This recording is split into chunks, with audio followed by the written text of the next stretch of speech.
This week we celebrate the 37th anniversary of one of gaming's most beloved and iconic figures. I'm talking about Pac-Man. The unstoppable yellow eating machine has left a major impact on the industry since he blasted onto the scene in the early 80s. And I think it's only fit to give the man his due. On today's episode of Antiquity, we'll be taking a bite out of Pac-Man. Space Invaders was an outrageous hit, but it was nothing compared to the one that was to eventually become the icon of the video game business, and that was Pac-Man, Eddie Adlam. It all begins in 1977 with a young pinball enthusiast named Toru Iwatani. Iwatani, an employee of Namco Japan, wanted to make pinball machines, but Namco was only interested in making video games. As a compromise, Iwatani created 3 pinball video games from Namco: GB, Bomb B, and QDQ. In April of '79, Iwatani approached Namco with an idea. He wanted to create a non-violent video game to appeal to a wider audience, most noticeably females. He decided to create a game focusing on not killing enemies, but rather eating. The first step was to create a character for his game, which coincidentally enough came to him while he was eating lunch. The actual figure of Pac-Man came about as I was having pizza for lunch. I took one wedge, and there it was, the figure of Pac-Man, Toru Iwatani. He next needed enemies for his game. Since he was aiming for a female audience, he decided that his monsters needed to be cute. He decided on mop-like ghosts with big round eyes.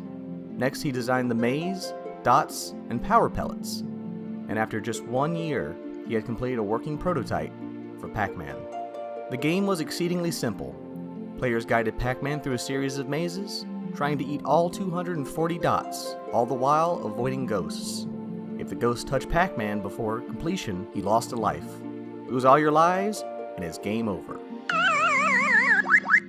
Players earned bonus points by eating a series of objects, such as cherries, strawberries, and keys.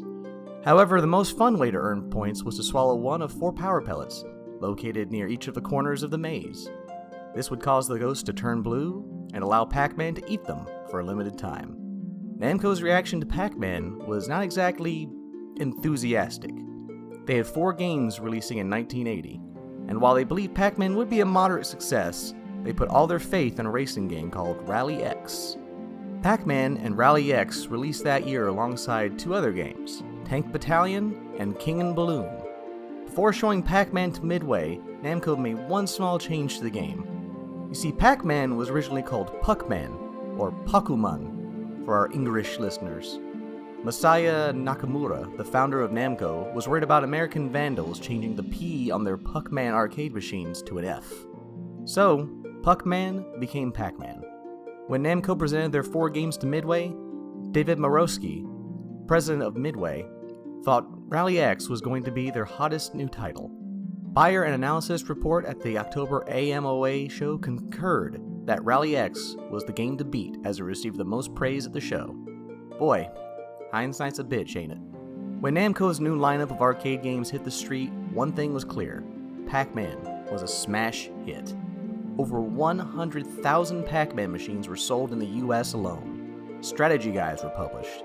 A serial, a Saturday morning cartoon, and even a hit song were all produced around the game.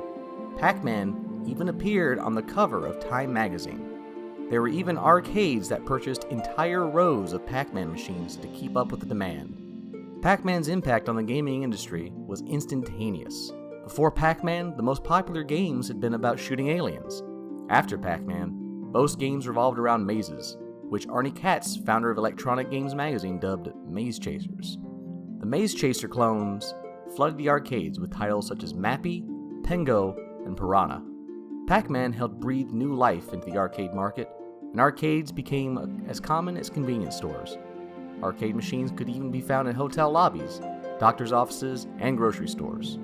Unfortunately, despite the overwhelming success of Pac-Man, Iwatani did not receive much attention or accolade for his creation. In fact, the closest he received to any kind of reward for his achievement was a small, semi-annual bonus of less than $3,500. However, not all was lost for Iwatani. Shortly after Pac-Man's success, Nakamura promoted Iwatani to manager of research and development of Namco as a token of respect. To this day, Pac-Man is still recognized as one of the founding fathers of video games, along such other titles as Donkey Kong, Super Mario Bros., and Sonic the Hedgehog. He's made guest appearances in other games, such as Street Fighter X Tekken and Super Smash Bros. His games are widely available in various Namco collections over various consoles, or available for download on PlayStation Network, Xbox Live, Virtual Console, and Steam. If you haven't already experienced Pac-Mania, do yourself a favor and give it a try. That's all for this episode of Antiquity. Until next time, go for the power pellets, keep chomping ghosts, and as always, stay hella average.